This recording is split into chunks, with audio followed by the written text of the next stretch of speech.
Welcome back to Preparing for the Unexpected. Today we are talking with Si Alhir, who is also the author of the Anti-Fragility Edge. Si, great first segment, lots of good information. And first of all, my apologies, I said your name incorrectly as Si. It is Si. My apologies for that. Not a worry, my friend. In the first segment, you talked about some human aspects of agility, resilience, and anti-fragility. Could you expand on that a little bit? Most definitely. Most definitely. So, as I mentioned previously, we could look at these concepts very much so from multiple dimensions and what have you. And the human dimension is foundational. Quite honestly, it's the glue relative to looking. One dimension is challenges, another dimension is order and disorder, as I mentioned. But this is very much the human element that comes into play, the glue that brings it all together, for lack of better words. I'm going to introduce what I like to call, if you will, the 9 C's. And there's 2 sets of these C's, and they overlap. And this goes directly to the human element.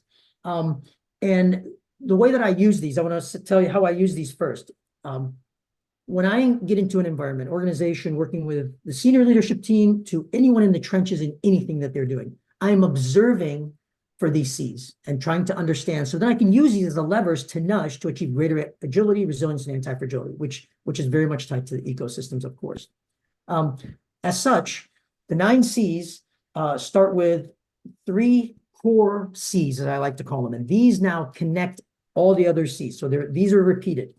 These 3 C's are the core, and they're fundamentally about, if you will, consciousness, curiousness, and creativity. These are very, very explicit, and there's that order to them that I just gave you. You want to look to see how aware people are, how conscious they are aware, or are they just operating on auto, if you will. Yeah. That's one. How curious are they? Are they inquiring before they're creative, where they're creating something new? So I always like to when I go into a situation, I ask a lot of questions. I'm curious before I'm creative, because then at least I know what I need to work with. So if you observe people around you, those core C's really are fundamental to what we've just talked about: agility, resilience, and anti-fragility. Now, taking that, I'm going to then offer 2 sets of 6 C's that you're going to work with. One of them is around the C's of engagement. So you have to have engagement in order to achieve impact. So as I like to say, you got to have 6 C's, given the core, 6 C's of engagement for the 6 C's of impact. So you need both sets. And I'll describe them briefly, and I won't get into a lot of definition and let you ask questions around them, Alex, and see where it takes us. Because I have a lot of examples I can give around this. The C's of engagement, there's also a foundational set, and likewise an essential set. So I won't get into the details of it, but here is what they are. Number 1, you have to be able to communicate. Communication is just conveying information. That's really the key. You have to be able to cooperate. We have to be able to operate together in parallel, because that's what we do as human beings. That's the way we interact. These are explicit in the ecosystem viewpoint and paradigm. We have to be able to coordinate. So not only do we operate at the same time, our coordination is joint operation. There has to be that coordination. So if you think about it, consciousness, curiosity, and creativity in our communication fuels cooperation and coordination. That's 3 C's. The other 3 C's now, this is around, again, engagement, is we have to be able to have conversations like we're having right now. Communication is conveying, but conversation is it's an exchange. It's very much an exchange as we're having. Collaboration now is creating together. So people use these almost interchangeably.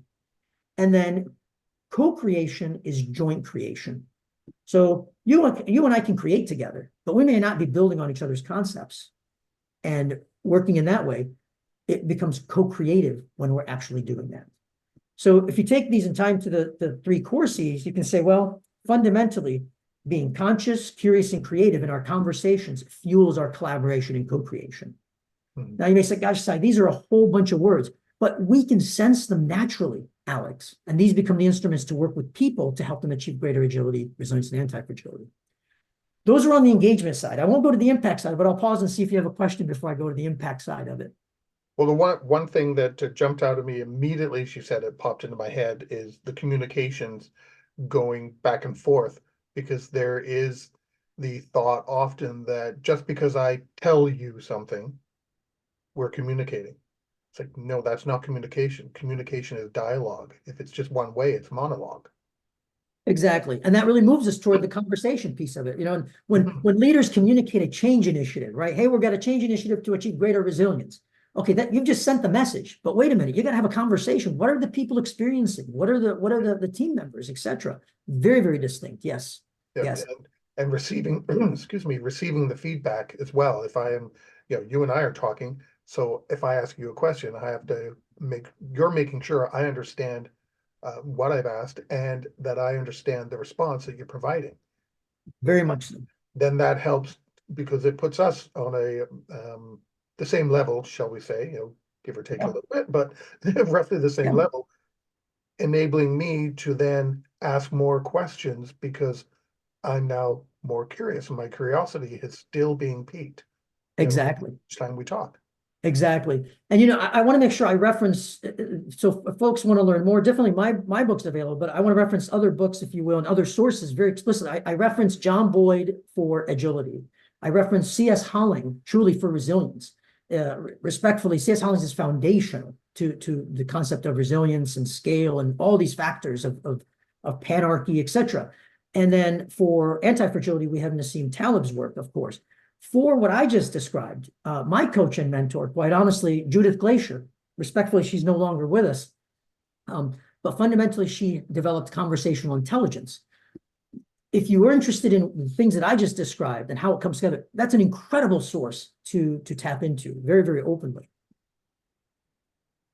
So let's look at the impact side. Excellent. Now I'm Beautiful. curious to hear that. Very much so. Very much so.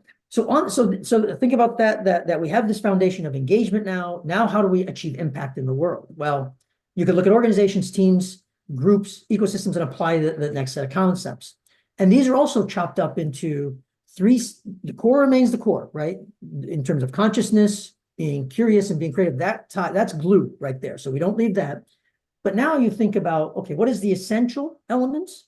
And then what's foundation for achieving impact? Well, what's essential is let me go with the foundational, excuse me, first. What's foundational in order to do this is first you have to have capacity. You have to have energy. If you and I didn't have energy for doing this, we wouldn't be here. So we've got to have, number one, the capacity. That's the first C. Now that capacity, now we have to have the competencies. We have to have the knowledge and skills to actually do what we're doing. So you ask yourself, you look around, okay, do people have energy or capacity? Do people truly have the skills to do this? Or they may not have the skills to do it. And then can they take those skills and actually apply those skills as a capability? Those three C's form a foundation for impact. So that's one aspect of it. And as I like to describe it, I say, capacity and curiosity fuels competence. You got to be, if you want to build your competence, you got to have the energy to do it, right? And you got to be curious to ask the questions to build that competence. Additionally, you got to have capacity and creativity to fuel your capabilities. Because if you don't have the energy and you don't have the creativity to apply things, you're not going to build the capability. So it's very directly tied to the core. It's very natural to us as we describe it. So now, if the essential pieces to achieve impact, this is where it gets even more interesting now. The first thing is you got to have confidence. Respectfully, a lot of people don't have confidence, and confidence is very much a belief that something is possible. That's really the key. You got to have confidence. The next thing is you got to have courage. These are very distinct. Courage is about being risk savvy. Mhm. What risks are you willing to take, Alex? That's courage. And what risks are you not willing to take? Don't compromise your survival, but take risks, if you will, express your courage to thrive. So being risk savvy is very key. Most respectfully, most people, organizations experience themselves as being risk taking, to be taking too many risks, or risk averse. So two extremes, you got to really become risk savvy. And this ties directly to order and disorder and all the things we've been talking about. And then the last one, and this is a big one, is conviction. Are you willing to do the hard work? Are you committed to it? So what I like to say in this context is, confidence and curiosity will fuel your conviction. It will literally fuel your conviction because you're confident and you're curious. That's going to engage in the world, and that will fuel your conviction. Additionally, having the courage and mixing it with creativity, because you're going to take risks, and you got to be creative when you take risks, that's going to fuel that conviction.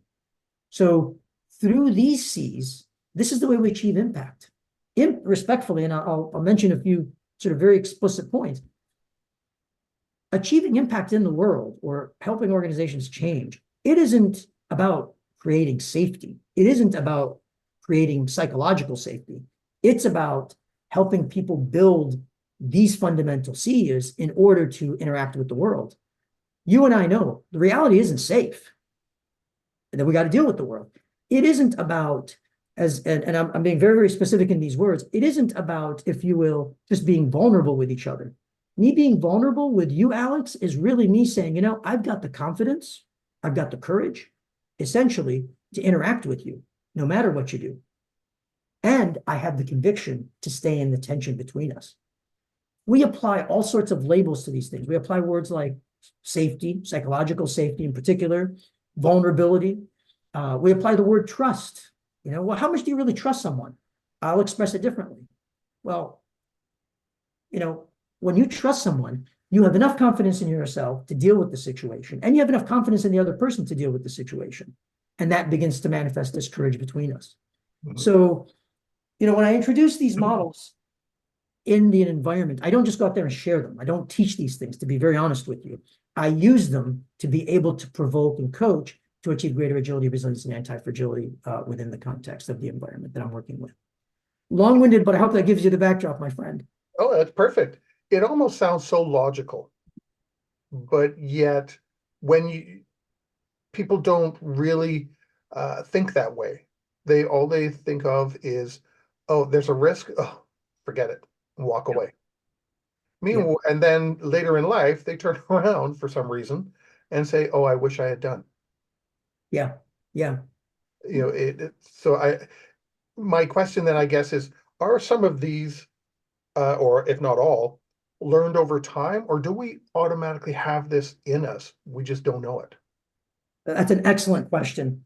So if you don't mind, I would say, don't think about them as so logical. Think of them as natural.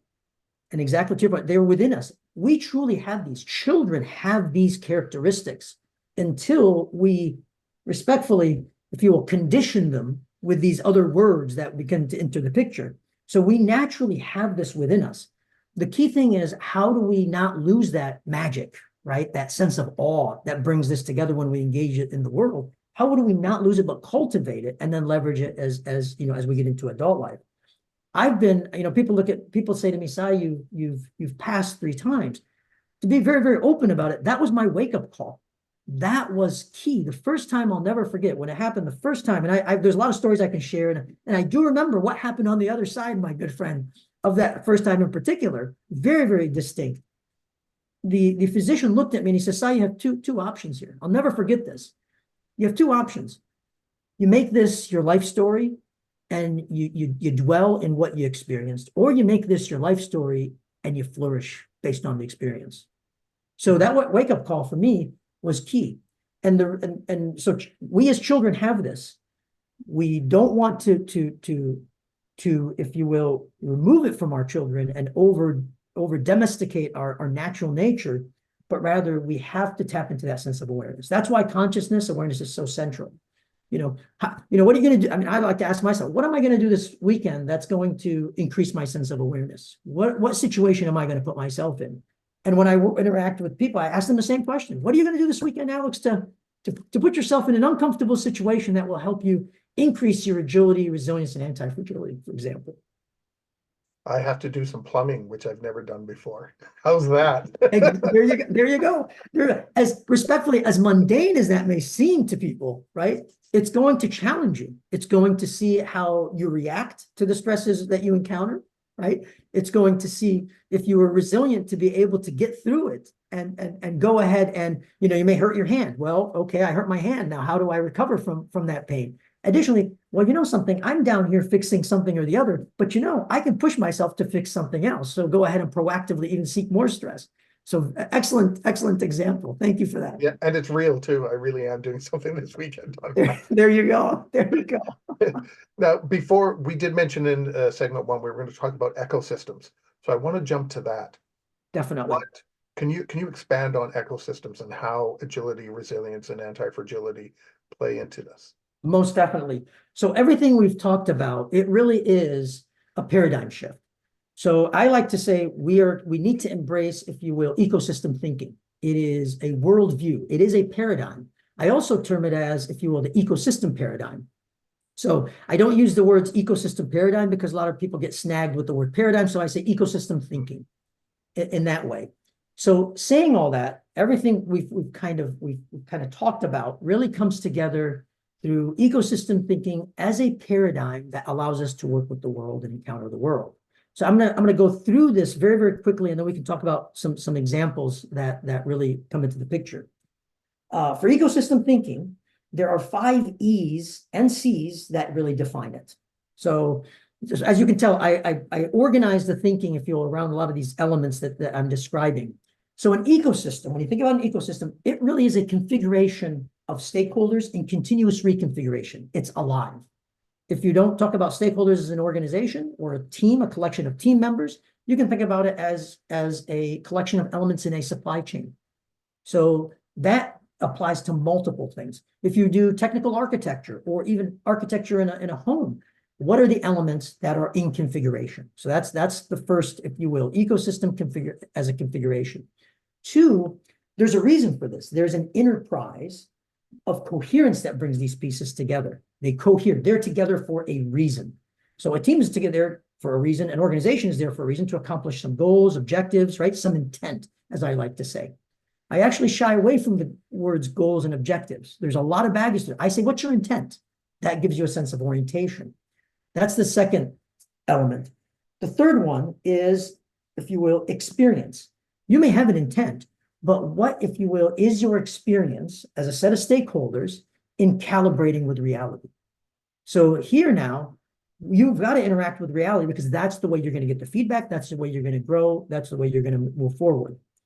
And then now we get to the 2 very explicit principles or heuristics, as I like to say, that bring it all together. The first one is entrepreneurship. Entrepreneurship is really talking about or focuses on cultivating congruence among these elements so that they use their options and experiments as they move forward. If I phrase it slightly differently, if you will, I always ask, well, think about these stakeholders behaving as entrepreneurs or using their options and experiments to achieve their intentions. You got to improvise. How do you navigate the world? This is explicit where the word navigate comes in. How do you navigate as a navigator of the world? We talk about risk management. I talk about, if you will, or as a risk manager, for example, I talk about very openly risk navigators. How do you navigate the world in order to do something? That's one heuristic of entrepreneurship. And if you observe people, is Si encountering a challenge and he's exploring his options and then doing experiments to advance his intentions? If he's not, then he's not operating as an entrepreneur in that sense. That's one key principle and heuristic at the core. The next one is explorership. Is Si behaving as an explorer, if you will? And explorership is about connection. Because you and I can be explorers. We can take a journey together. And in our journey together, the things we have to think about is, okay, I am with Alex. Alex is with me. What's my degree of independence or dependence on Alex? And what's my degree of redundance? So if something happens to me, is Alex going to be okay? And you think about it in the same way. So explorership helps us act as explorers in the world. And that's another aspect. If I then summarize it in that sense, our stakeholders are the elements really behaving as explorers, being independent and redundant so that they don't unnecessarily burden each other. If you take that view, now you can begin to apply, and I know I said a whole lot of things, but truly embracing that viewpoint as you interact with the world, we can cover a few stories that I want to be very explicit about how we've used this in the world and how I've leveraged it. But that is ecosystems thinking, a whole different paradigm. Well, we have 3.5 minutes. Why don't you tell us one of those stories? Excellent. Definitely. I'll give you a few of them in quick cycle, if you will. And these are all based, and everything I'm sharing is based out of practice, then, if you will, treated with theory to blend the two together, as I said, in the beginning of our conversation. I worked with an organization. They called me in, and essentially a very, very mature organization. They'd optimized their business model and operating model, doing so well, and then, well, guess what? Things happened in the market, if you will. And then quickly things unfolded, and they couldn't change fast enough at that point. Just based, they weren't agile enough, they weren't resilient enough, and they weren't anti-fragile enough. Again, using that nomenclature. So as they reflected, they realized, well, you know something, we became far too rigid. In that, they embraced so much order in their world that they moved too far from the in-between. That was very explicit. And we use stresses to help them get beyond that. I got called in by another organization. These folks, and they called me in as the entrepreneurs. You love this. They said, we are the entrepreneurs in the world. And I loved when they apply the word the to it, right? Because that respectfully emphasizes a degree of ego. Now that's manifesting. And here they came in, I found out, well, wait a minute, 50% of your team members are replaced every 6 months, whether they leave or you kick them out. Something's happening because there's a lack of knowledge.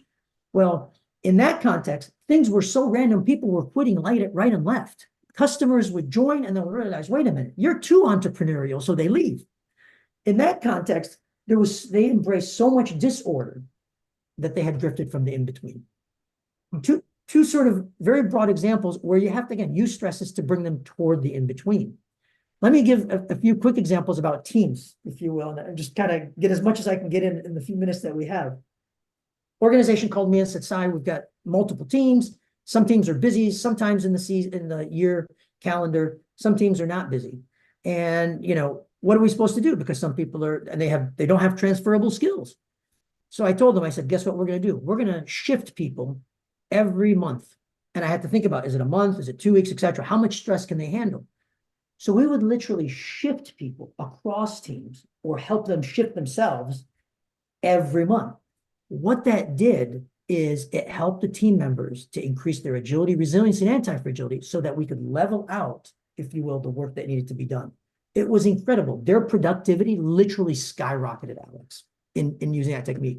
And they said to me, Si, we understand now how unorthodox you are because everything we read says keep teams together. I said, you got to sometimes do that. Another example. Company called me and they said, you know something, we've got teams, but we don't know how healthy they are. Some are productive, some are not productive. I said, let's do two things. Let's do two things.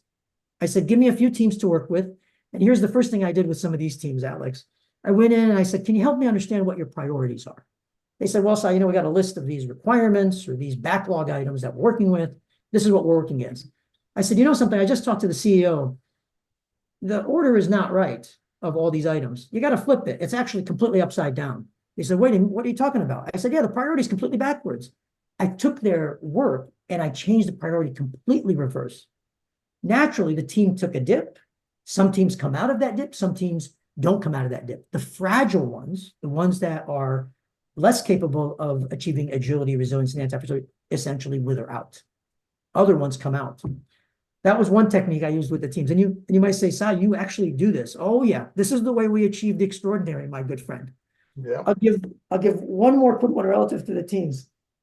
They said, Si, our teams again are struggling. Can you work with these teams? I went in, I helped the teams. I said, team, we're going to do something very unique in this environment, and you are a special team to be able to do this. They said, what's that? I said, you're going to be able to vote people off your team. They said, really? And essentially, I said, you have full control. HR is supportive of it. We as team members have to agree that we have our strengths and weaknesses, so we have to be open to being voted off, and leadership is on board. Well, guess what? Teams achieved greater health, if you will, just by voting people off the team. They go to other teams. We naturally, if you will find our affinities and find our strengths and work together as stronger teams. But those are some very quick examples around both team level as well as organization level. And I have many more, but I wanted to at least share those in the time that we have, Alex. And we've run out of time, unfortunately, Si. Thank you so much, Alex. Si, thanks for talking to us today about agility, resilience, and anti-fragility. And even though it's a couple of years old, congratulations on the book, The Anti-Fragility Edge. Thank you, my friend. More to come, believe me. Good. It's been great chatting with you. I've really enjoyed it. So hopefully we get to chat again one day. Yeah. And in the meantime, everyone watching and listening, stay prepared, everybody. Thank you so much, Alex. If you liked that video, thumbs up. If you didn't like that video, thumbs down. But leave me a message and let me know your thoughts. Of course, don't forget to subscribe. And in the meantime, stay prepared, everybody.